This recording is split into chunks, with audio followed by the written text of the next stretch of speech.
So, welcome to the Treasury Elite Leadership Series. I would like to thank all our viewers and members for supporting this noble cause of Treasury Elite, whose main objective is networking, knowledge sharing, and mentoring. Good afternoon, everyone. I'm Abhishek Goenka, founder of IFA Global and Treasury Elite. We bring in world class FX, Treasury, and financial transformation for companies across India over the last 15 years. And today we have Mr. B. Tyagarajan, MD of Blue Star Limited. Mr. Tyagarajan holds a bachelor's degree in electrical and electronics engineering from Madurai University. He has also completed the senior executive program at London Business School. He has around 4 decades of experience, having worked for reputed companies such as L&T Limited, BPL Systems, and Voltas prior to joining Blue Star in 1998. Mr. Tyagarajan has been deeply involved in various assignments of Blue Star at separate leadership positions, and with effect from April 1, 2019, has taken charge as the managing director of the company. Mr. Tyagarajan plays an active role in various industry fora and is a past president of Refrigeration and Air Conditioning Manufacturer Association, is a nominated member of CII National Council and deputy chairman of CII Western Region Council. Welcome, Mr. Tyagarajan. How are you doing today? I'm doing fine. It is wonderful to interact with you. And thank you for having me in your show. Glad to have you today as a part of Treasury Elite Leadership Series. In the next 35 minutes, we will love to learn from your experiences. Sir, we would love to know about your transition across various roles over the last many years and three major learnings over all these years that you would like to pass on to the next generation of leaders. Thank you. Wonderful question. When you ask me a question, in answering that itself, I learned something new. So the important thing is to continue to learn.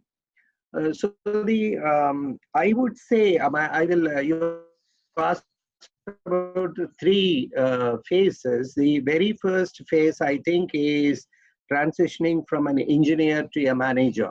I will give credit to this to the management of Voltas. With some great personalities I worked who took personal interest in finding out my strengths and teaching me to migrate from an engineer or a sales executive to a manager. And the second part of my journey was something totally confusing one. I wasn't sure what I should be doing. Number one, I, like many other youngsters, I was worried about certain things which were not important in life at all in retrospect. Like the very first one is what title I should be holding, because you will change a job for a title, it is completely irrelevant. Two, it is about the location.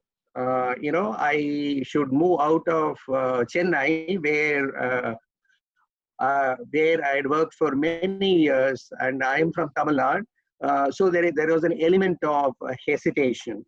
The third one is also a funny one, that you decide your career based on your current boss. It isn't necessary at all. So what I learned during that period is, as I drifted along to figure out what is the real me and what I need in my life, I discovered through many hardships, switching one job to the other job to the other, that your core belief should be, I enhance my capabilities. I continue to learn, and I should not be chasing a title or a position. If I keep delivering and fulfilling the requirements of the organization I work for, the title and positions will come to me automatically. It may get delayed, but it will come. So that was one phase where from I had changed from Lawson & Toubro to Voltas Limited. in 81 exactly for 100 rupees per month salary. That's all was very attractive to me in 81. And it was 1200 rupees per annum. That is how I joined Voltas. And from Voltas, moving out to BPL was in a very confused state of mind. A, location, B, position and title, but somebody else is getting elevated. I am not getting elevated. And the boss to whom I work for. And of course, I went back to Voltas when I realized all that. And during the BPL phase, I learned how from a big corporate entity like Lawson Tubro or Voltas, which is part of Tata Group, this is a family managed company, BPL. BPL was at its glory at that point of a time. But then what I learned was that even a family managed company can be driven professionally. I'm talking about 80s and with greatest standards of excellence and governance.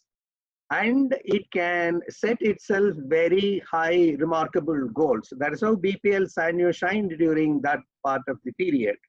And then from an engineer to a manager, manager to a leader, that was a sort of a stepping stone for me in getting to know part of manufacturing as well as marketing apart from sales.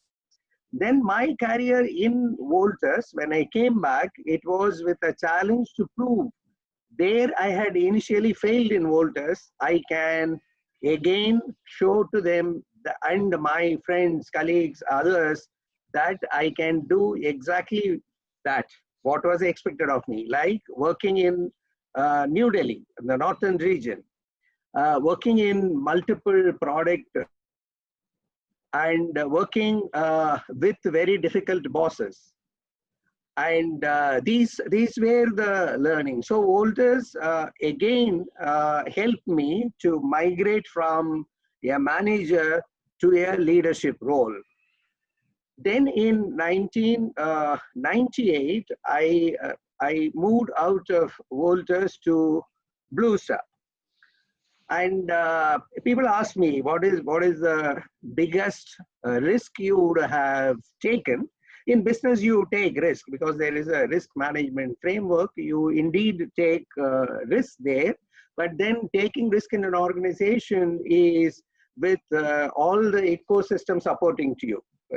Apart from the risk management framework, there are enough things to support you to take that risk. There is an approval process. You have risk mitigation mechanism put in place. But in your personal life, when you take risk, it is your own baby. And I hail from a middle class family from Tamil Nadu. I never had anything to fall back on, a family wealth or any such thing. I had lost my parents. I lost my father when I was in 7th standard, or I was just 12 years old. I lost my mother by the time I had passed out of engineering at the age of 21. So in this context, in 98, when I moved to Blue Star from a well-established Voltas, which is a Tata empire, it indeed was a very important decision I was taking in my life, where how my career will shape up. And in retrospect, I think that risk was worth taking. And it is in Blue Star. I would say much more than what I contributed to Blue Star so far. Blue Star's own contribution to my life in all aspects is remarkable. And in coaching me, in teaching me, and in making me shine, Blue Star's management, in particular, the top management had contributed. Very specifically, it is Mr. Sunil Advani, to whom I reported for many years. He had spent enormous amount of time in coaching me. Right. So sir, I talked to a lot of CEOs uh, in India and abroad, and after a certain time, most of them do not do this for money. What is that one thing that, or one biggest reason for you to get out of bed every morning and get yourself to work? What is it that drives you today? I'm, the I will be exaggerating. I will not be telling the truth that that it is not money is not important. I think money is important.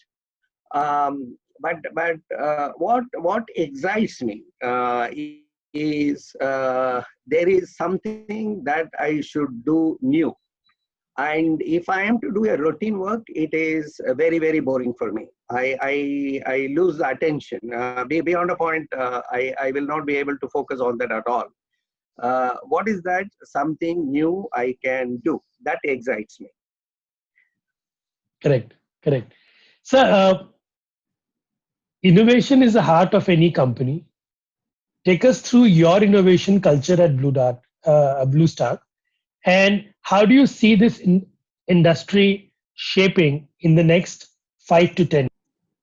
Excellent question. So Blue Star is an Indian company. It is a 77-year-old company, and we do not have any multinational headquarters trying to do the innovation for us. We have to fend for ourselves, and we compete in the multinational environment. So you know who are all there in the air conditioning refrigeration space, Correct. and dominated by Japanese and Korean players. Of course, we have Voltas as a very strong Indian player. A Blue Yeah, Star. so as an Indian company, we do not have a multinational backing, so we have to do it ourselves. The second constraint we have is we do not have deep pockets to be spending for innovating something. The third one is that our scales are very limited, right? And unless and until you're addressing a complete global market. So it is in this context, we need to come out with solutions which are competitive in nature, and we have to be ahead of the curve. So this is the principle on which our innovation framework functions. I think in India, we employ the largest number of research and development engineers in air conditioning and refrigeration. Number two, we have got the goals very clear that we will be ahead of the curve.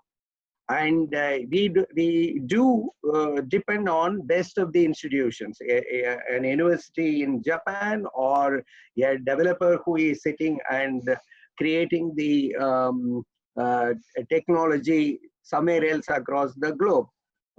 So we collaborate.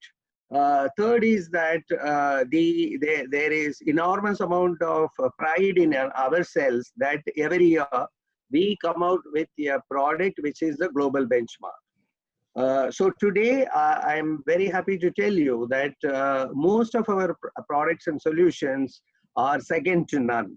In fact, in quite a few product categories, we will be ahead of even multinationals.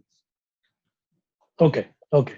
So, what is your secret sauce to ensure that everyone is aligned to the vision and culture of the company, and the culture does not get isolated in the corner office? And how has the brand Blue Star evolved over the last many years? And what is your brand philosophy? I will answer the second part first. So the Blue Star brand uh, has been nurtured by the top management itself. The founder himself, Mr. Mohanty Advani, he nurtured the brand, and subsequently his sons were making sure that Blue Star brand, what it stands for, it's a trusted brand for many years, and the tagline itself is built on trust. and we are leaders in chosen lines of business, and our values and beliefs will never be compromised, and the customer experience will have to be of world-class nature. So these principles, it's not just the logo, it's not the advertising. The core theme behind the brand and its characteristics were nurtured by the top management itself.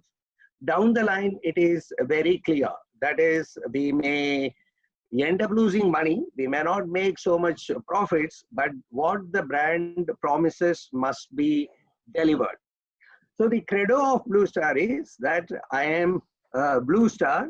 I take pride in delivering a world-class customer experience, which means every employee assures this particular what is deliverable is a world-class customer experience. And you will find this again and again. A person may end up not making more profit, but if a product and a solution that he recommended, if it is not fulfilling, he will go out of the way to make sure that it is done. And we do not launch any product unless and until we are clearly satisfied that it conforms to the Blue Star value proposition, the promise that it makes. The Correct. communication manifestation of it in an advertising, all that are simpler, but actually what the brand stands for, whether it is getting delivered, is important. This is what we do. Sure, sure. So my next question to you, sir, is how do you actually make a world-class team and make sure everyone interest is aligned? What are the traits in people that you observe when you hire them? The very first one is the clarity that it should be there in terms of direction that we will take. So we have a clear cascading system of our strategic plan and the roadmap. It goes down to the last employee in the organization. Sometimes people wonder, do we end up sharing too much, and it is completely transparent. So the shared vision is important, and therefore the strategic plan for the company is shared with all employees. Second one is that if we would like to, we know very well the team eventually delivers and people make the difference. So therefore we should have the best possible team. And the third one is that it is not that everybody will be great in all respects. I think we are somewhat a tough company in expecting everybody to be perfect. So therefore, there is constant review mechanism. I am not very sure. I will be very honest with you. I think we breathe down the neck of the people, and we chase them, we demand, and particularly I may be seen as a person who criticizes more than praising. It's not that we do not praise. We praise, but I think we criticize more. The next thing is I think we can celebrate a little bit more. We are a company who will not celebrate so much like many others. So in this context, it takes time for people to settle down and come to rhythm with the way of working. Right? And once they do that, they are all committed Blue Starites. And I see even today people who have resigned come back and join, many of them wanting to join back. And many people, once they join, they stay here for many, many years till retirement.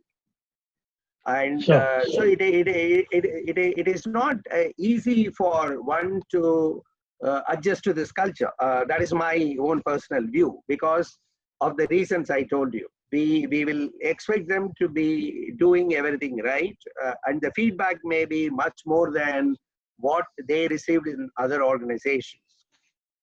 Sure, sure. No, of course, there are different culture of different organizations, and there is no perfect culture. The bottom line is that people should be focused towards a common goal and work together. And I think if you talk about any high performing organizations in the world, right from Apple to Tesla or Amazon per se, they have had we've all been very demanding cultures, So people have taken out time, but yes, once they see the action happening and they see that innovation happening and see the company is going forward, then I think everybody gets aligned. So I think it's perfectly fine to be more demanding when you're talking about growth and entrepreneurship. So one fun fact about you, what people do not know. I don't. I am a very transparent person. I keep sharing whatever it is without any inhibitions. That I would like to narrate. It may quite a few of them are funny. So therefore, there is nothing that people may not be. But your audience, I do not know. Like I hate shopping. I do not like. Wasting time entering a mall or a shopping arcade to be. So therefore, in my buying habits, it's are all in huge numbers. Like if I were to buy a shirt, I buy 50. And if I have to buy handkerchiefs, it is 100. And if I am buying socks, it is 100. So these are all, according to me, I do not want to waste time. These are small irritants I should get rid of. And people find it funny, but I think that solves my problem. I can connect with you with this completely. I mean, even I work the same fashion. In case I would feel that there's a shortage in my wardrobe, I'll go and buy that much, which serves at least 1 or 2 years of inventory, I would say. Because actually, it's a very, very time consuming exercise that you actually go in a mall, spend 3 hours of your precious time, and buy a shirt. I don't, I don't understand what pleasure you get out of this. And I think it completely defocuses you for what you are doing, and it doesn't allow you from inside. And what are you doing ultimately? Spending 3 hours of your time. The other one is that I used to be obsessed with, of course, I correct myself as I go along, that I get obsessed with my handwriting, for example, and anybody's handwriting. So I used to dislike people who do not write well. But then I realized that many successful people have bad handwriting. And in fact, to be very honest with you, I fell apart from a girl, basically because during my college days, her handwriting was bad. But then everything changed when I figured out my son's handwriting is bad. And therefore it is you learn as you grow up. For me, at some point of a time, having beautiful handwriting is something very critical. At least I remember till my Larsen & Toubro days, I believed so. Right. I think that's the idea about vying for perfection. I think if you see Steve Jobs' journey in the computers, when they used to sign inside on everything, and then people used to say, "Why do you sign inside when nobody's going to see you?" He said, "We are going to see it." So that's what is most important. So I think a lot of people, some people have this attitude ki bhai chalta hai. Now some people have this attitude ki no, I need it with perfection because that talks about my integrity towards that job or that action what I'm doing. And I think I can totally connect with what you're saying. So it's a lovely discussion, sir. We had some very, very candid discussion with you. You shared your heart out in a very, very transparent manner. And I think my audience, of course, right from young people to very large entrepreneurs, they would be definitely be very interested to hear what you have said. And especially for the young people, couple of instances what you shared would really give them a push that, take life as it is comes. Your reaction towards life is going to decide your fate, and do not get disheartened with small mishaps, because currently it looks like a mishap but becomes a blessing in disguise when you actually look at 25 years later, that probably that was the reason why this incident actually happens. And then that incident looks so small, and the achievements that you gather because of that look so big. So thank you so much for your time. It was an honor to have you at the Treasury Elite Leadership Series. Love to have you again in the future. Thank you once again, sir. Thank you very much. It was as much learning for me interacting with you, because when you ask the questions, it throws up a lot of opportunities for me to introspect and learn. And the funny thing is that I realize as if I started my career only a couple of weeks ago. It is now 1979. August 8th was my first job in Lawson & Toubro in Chennai, Okay. and the 41 years. But everything is fresh in my memory as if it was only some 2 weeks ago I started my career. Thank you Great. very much. It was wonderful interacting with you.